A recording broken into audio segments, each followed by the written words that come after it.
Hi friends, welcome to GD Law Studies. இன்னைக்கு வீடியோவில் anticipatory fail பற்றி தான் பார்க்க போகிறோம். அதாவது முன்ஜாமீன். இந்த முன்ஜாமீனை யார் யார் வாங்கலாம், எந்த கோர்ட்டில் முன்ஜாமீன் வாங்க முடியும், அது மட்டும் இல்லாத இந்த ஆன்டிசிபேட்டரி பெயில் எடுக்கிறதுக்கான கோர்ட் ப்ரொசீஜர்ஸ் என்னென்னு இந்த வீடியோவில் நம்ம பார்க்க போகிறோம்.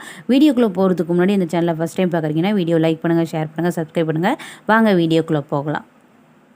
ஃபஸ்ட்டு இந்த ஆன்டிசிபேட்டரி பெயில் எந்த செக்ஷனுக்கு கீழே வருதுன்னா CRPC, அதாவது கிரிமினல் ப்ரொசீஜர் கோட் 438. இதற்கு கீழே தான் இந்த முன்ஜாமீனானது வழங்கப்படுகிறது. அடுத்து யார் யாரெல்லாம் இந்த ஆன்டிசிபேட்டரி பெயில் எடுக்கலான்னா, யார் வேணாலும் எடுக்கலாம். அதாவது ஒருத்தவங்க மேலே போலீஸ் கேஸ் ஆகும், கம்ப்ளைண்ட் ஆகும், இவர் ஜெயிலுக்கு போகணும், போலீஸ் அரெஸ்ட் பண்ணுவாங்க, அதுலேருந்து தப்பிக்கணும், அதுலேருந்து விடுபடணும்னு நினைக்கிறாங்கன்னா அவங்க போலீஸ் அரெஸ்ட் பண்ணுறதுக்கு முன்னாடி ஆன்டிசிபேட்டரி பெயில் எடுத்து வச்சுக்கலாம். அது மூலிமா போலீஸ் அரெஸ்ட் பண்ணுறதை இவங்க தவிர்க்கலாம். அடுத்தது உங்களுக்கு சந்தேகம் வரலாம், இந்த ஆன்டிசிபேட்டரி பெயிலை எந்த கோர்ட்டில் வேணாலும் போடலாமான்னு கேட்டிங்கன்னா கிடையாது. சீசன் கோர்ட், அதாவது டிஸ்ட்ரிக்ட் கோர்ட்டில் போடலாம், இல்லைனா ஹை கோர்ட்டில் போட. அடுத்து இந்த ஆன்டிசிபேட்டரி பெயில் கோர்ட்டில் எடுக்கிறதுக்கான ப்ரொசீஜர்ஸை பார்க்கலாம். இப்போ 2 பர்சன் இருக்காங்க, அவங்க 2 பேர் பக்கத்து நிலத்துக்காரு, 2 பேருக்கு இடையில் நிலத்தகராறு ஏற்படுது. இந்த 2 பேரில் ஒருத்தவங்க போலீஸ் ஸ்டேஷனில் போயிட்டு கம்ப்ளைண்ட் ரைஸ் பண்ணுறாங்க, எஃப்ஐஆரும் பண்ணுறாங்க. அதாவது நான் பெயிலபிள் அஃபென்ஸ் மென்ஷன் பண்ணி அவங்க எஃப்ஐஆரும் ஃபைல் பண்ணிடுறாங்க. இப்போ போலீஸ் இன்னும் அனதர் பர்சனை சர்ச் பண்ணுறாங்க. இப்போ அந்த அனதர் பர்சன் என்ன பண்ணுறேன்னா, அவர் ஜெயிலுக்கு போகாமல் இருக்கணும்னா ஆன்டிசிபேட்டரி பெயில் எடுத்தாகணும், அரெஸ்ட் பண்ணாமல் இருக்கணும்னா ஆன்டிசிபேட்டரி பெயில் எடுத்தாகணும். அப்போ இவர் என்ன பண்ணலான்னா, ஒரு அட்வொகேட்டை மூவ் பண்ணணும்.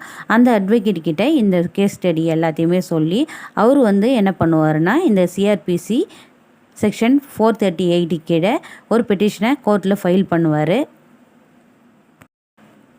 அது கூட என்னென்ன அட்டாச் பண்ணணும்னா, இந்த அக்யூஸ்டுடைய ஆதார் கார்டு அண்ட் அது மட்டும் இல்லாத அந்த எஃப்ஐஆர் காப்பியும் இதுவும் கூட அட்டாச் பண்ணி பெட்டிஷன் ஃபைல் பண்ண வேண்டியது இருக்கும். அது மட்டும் இல்லாத என்ன விஷயம் அங்கே நடந்தது அது எல்லாமே அந்த பெட்டிஷனில் மென்ஷன் பண்ணி கோர்ட்டில் ப்ரொடியூஸ் பண்ணணும் அந்த அட்வொகேட்டு.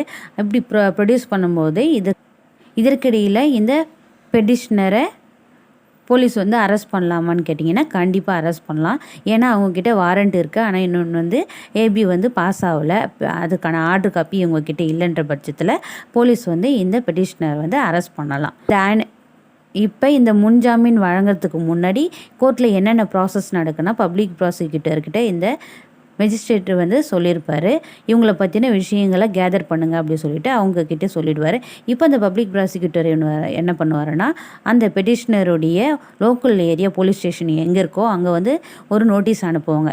என்னென்னா இந்த பர்சனை பற்றின விஷயங்கள் கேட்டு, அதாவது இவர் மேலே வேறு எதனா இம்பர்சனிமெண்ட் அனுபவித்து வெளியில் வந்திருக்காரா, இவர் ஒரு இல்லீகல் ஆக்டிவிட்டீஸ் எதனா பண்ணியிருக்காரா, இல்லை இவருக்கு எதனா பேட் நேம்ஸ் எதனா இருக்கான்னு சொல்லிவிட்டு அந்த லோக்கல் ஏரியா போலீஸ் ஸ்டேஷனில் நோட்டீஸ் அனுப்பி கேட்பாங்க.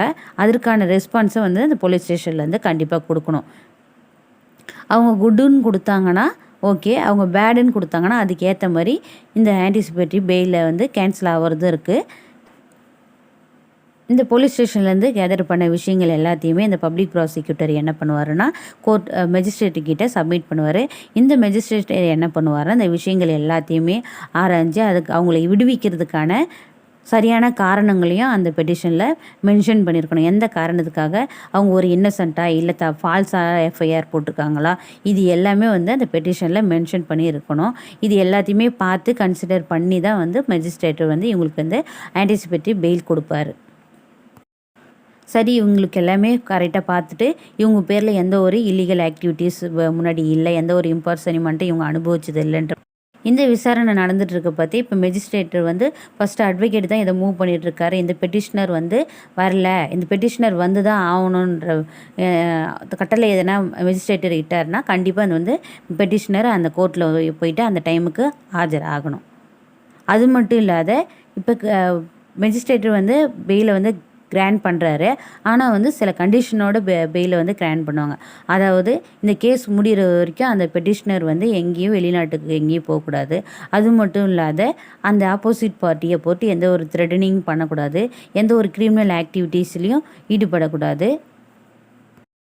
கோர்ட்லேயா இருந்தாலும் போலீஸ் ஸ்டேஷன்லேயா இருந்தாலும் எந்த விஷயங்கள் கேட்டாலும் உடனே வந்து ரிப்ளை பண்ணணும், ஆஜராகணும்னு சொல்லிட்டு அந்த கண்டிஷன் பெயிலில் தான் அவங்க வெளியில் விடுவாங்க.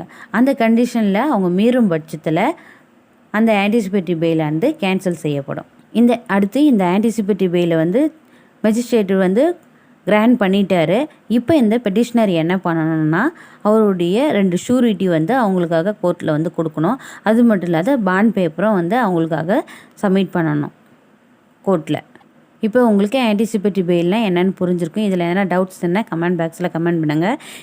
சிவில் கேஸ் மட்டும் இல்லை, கிரிமினல் கேஸ் எந்த கேஸாக இருந்தாலும் கமெண்ட் பாக்ஸில் கமெண்ட் பண்ணுங்கள். உங்கள் சந்தேகங்கள் வீடியோவாகவோ இல்லை மெசேஜ் மூலயமாகவோ உங்களுடைய சந்தேகங்கள் அனைத்தும் தீர்த்து வைக்கப்படும். தேங்க்யூ. Keep supporting.